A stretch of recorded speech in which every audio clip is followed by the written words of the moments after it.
जय हिंद। स्टडी बसेरा के नए वीडियो में आप सभी का हार्दिक स्वागत है। फिर से आप सबके सामने हाजिर हूँ मैं यूनिक प्रश्नों के साथ।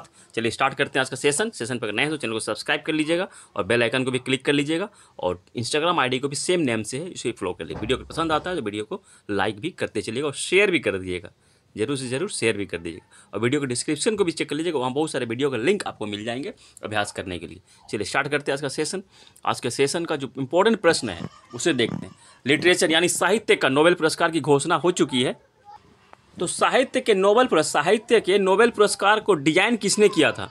तो डिजाइन किया था स्वीडिश मूर्तिकार थे, उनका नाम था एरिक लिंडबर्ग। ये ध्यान रखना ये नाम को। इसमें जो नोबेल पदक का डिजाइन किया गया, इन्होंने डिजाइन किया है। इसमें क्या दिखाया गया है? इस साहित्य के नोबेल पदक में एक युवक लॉरेल के पेड़ के नीचे बैठा हुआ है और म्यूज का गीत सुन रहा है और लिख भी रहा है। ये इमेज भी हम लोग देखेंगे, इस पदक का इमेज भी हम लोग देखेंगे जो लिखा हुआ मैंने ये लिखा है, इसका इमेज भी देखेंगे। तो साहित्य 2023 में नोबेल पुरस्कार किन्हें मिला? जॉन फासे को, जो कि नॉर्वे के उपन्यासकार और नाटककार हैं। इसका शॉर्ट वीडियो भी मैंने अपलोड कर दिया है, वहाँ पर तो इसका मिल गया होगा आप लोग इन्फॉर्मेशन। चलिए देखते हैं नेक्स्ट पेज पे है किसके लिए मिला है, किस काम के लिए जॉन फासे को नोबेल प्राइज 2023 का मिला है? तो for his innovative plays and prose which voice to the unsayable के लिए मिला है इनको। और साहित्य का नोबेल पुरस्कार कहाँ से दिया जाता है, कौन देता है? तो स्टॉकहोम से दिया जाता है, स्वीडन से दिया जाता है। स्वीडन की राजधानी स्टॉकहोम से दिया जाता है। और कौन सी संस्था देती है? तो स्टॉकहोम की royal Swedish academy of sciences द्वारा साहित्य नोबेल पुरस्कार भी दिया जाता है। चलिए देखते हैं नेक्स्ट इमेज में देख लीजिए, ये इमेज है इनका। ये जो साहित्य नोबेल पुरस्कार का इमेज है, ये देखिए, ये जो बजा रही है ये, और ये लड़का बैठा हुआ है यहाँ पेड़ के नीचे और लिख रहा है, सुन रहा है। और ये है जॉन फासे जी, इनको साहित्य का नोबेल पुरस्कार 2023 का नोबेल पुरस्कार मिला है, घोषणा हो चुकी है, जो कि दिसंबर में मिलेगा। ये घोषणा हो चुकी है। तो आज के सेशन का जो पहला प्रश्न है, अटल बिहारी वाजपेयी संयुक्त राष्ट्र महासभा में हिंदी में भाषण कब दिए थे?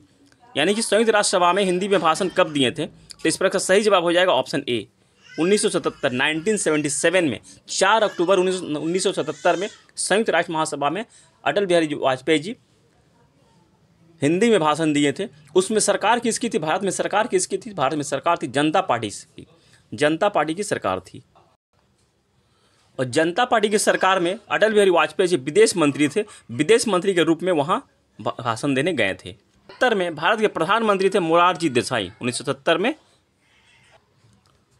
1994 में कांग्रेस पार्टी के जो प्रधानमंत्री थे पीवी नरसिम्हा राव, उन्होंने संयुक्त राष्ट्र मानवाधिकार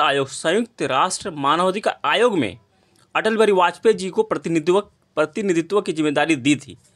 परंतु उस समय अटल बिहारी वाजपेयी से विपक्ष पार्टी में थे, परंतु फिर भी उन्होंने उनको जिम्मेदारी दी थी, उन पर भरोसा करके संयुक्त राष्ट्र मानवाधिकार आयोग की जिम्मेदारी उनको दी थी। और इसे देखकर इस घटना को देखकर पाकिस्तान हैरान परेशान हो गया था। और बीजेपी की स्थापना कब हुई थी? बीजेपी पार्टी के संस्थापना कब हुई थी? तो 6 अप्रैल 1980 को हुई थी। इसके प्रथम अध्यक्ष अटल बिहारी वाजपेयी थे। अटल बिहारी वाजपेयी जी का समाधि स्थल सदैव अटल है, इसका नाम सदैव अटल दिल्ली में है। इनका जन्म कब हुआ था? 25 दिसंबर 1924 ग्वालियर में, जो कि मध्य प्रदेश में है। और निधन कब हुआ था? 16 अगस्त 2018 में नई दिल्ली में हुआ था, नई दिल्ली के एम्स हॉस्पिटल में। चलिए देखते हैं नेक्स्ट क्वेश्चन। नेक्स्ट है, किस धर्म के साहित्य को आगम कहा जाता है? Option A Hindu, option B Sikh, option C Jain, option D बौद्ध। तो इस प्रकार सही जवाब हो जाएगा ऑप्शन सी, जैन धर्म के साहित्य को आगम कहा जाता है। नेक्स्ट है,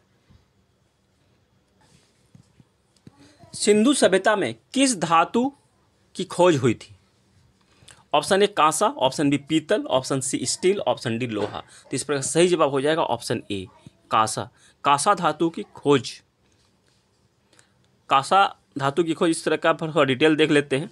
कांसा किन से मिलकर बनता है, पीतल क्या है? तो पीतल जो कांसा जो मिलकर बनता है, जिसे ब्रोंज कहते हैं हिंदी में, और हिंदी में कांस्य भी कहते हैं, इंग्लिश में ब्रोंज कहते हैं। कॉपर और टीन को मिलकर बनता है कांसा।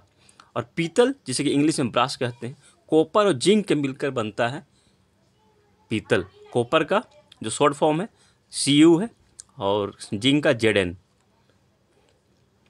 टीन का Sn है, और Cu कॉपर का तो है ही। चलिए इसके बाद और थोड़ा डिटेल जान लेते हैं हम लोग। सिंधु सभ्यता के बारे में वो भी जान ले, थोड़ा कॉपर के बारे में थोड़ा जान लेते हैं। इसे कांस्य कहते हैं। और कांसा को बोलचाल की भाषा में फूल भी कहा जाता है। फूल भी कहा जाता है इसे, फूल भी कहा जाता है। कहीं कहीं आप लोगों ने सुना फुलहा का बर्तन कहा जाता है, जो कांसा या ब्रोंज को कहा जाता है। इसे भी ध्यान में रखना, ये भी प्रश्न बन सकता है। चलिए सिंधु सभ्यता के बारे में जान लेते हैं। सिंधु सभ्यता की जानकारी चार्ल्स मेसन के द्वारा दी गई थी। और इसका सर्वे किसने किया था? सिंधु सभ्यता का सर्वे एक कनिंघम के समय हुआ था। और इनकी खोज किसने की थी? इसकी खोज और नाम किसने दिया था? खोज या नाम दिया था जॉन मार्शल ने दिया था। उत्खनन करता मानी कि खुदाई का काम किसने किया था? वहाँ खोद कर जो खुदाई करने के बाद खुदाई किसने करवाया था?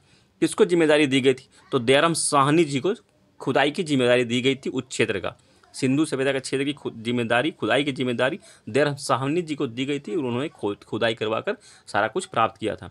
लोथल जो सिंधु सभ्यता का क्षेत्र है, सिंधु सभ्यता, वो कहाँ है? तो गुजरात में है। किस नदी के किनारे स्थित है? ये प्रश्न बनता है। तो भोगवा नदी के किनारे स्थित है लोथल सिंधु सभ्यता का भाग है।